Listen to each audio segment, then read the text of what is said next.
لو عندك الموز اسود اوعي ترميه، تعالى اقولك ازاي نستغله. كل يوم في رمضان بنحتار نعمل عصير ايه على الفطار ويكون مغذي وصحي. وعصير الموز باللبن مغذي جدا وصحي، ينفع لمرضى السكر، بينظم نسبة السكر في الدم وبيحتوي على فيتامينات كتير منها ج ومنها أ، وكمان بيحتوي على نسبة كبيرة من المغنيسيوم. يعني هنشرب كوباية عصير مغذية على الفطار. يلا نبدأ بسم الله ونشوف المكونات بتاعتنا. الموز اي كمية حابة ان انت تعمليه على حسب عدد الافراد الموجودين عندك. هبدأ ان انا اقشره.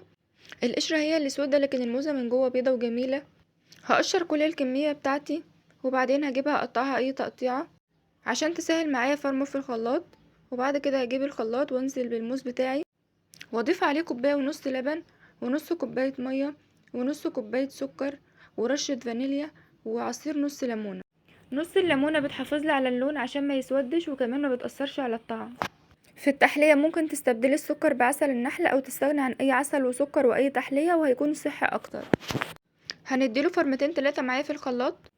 طالع معايا لون وقوام كريمي مفيش فيه اي تكتلات وكمان مش هيسود معايا. استغلنا الموز اللي هيسود وكان هيترمي وكمان هنشرب عصير صحي ومغذي.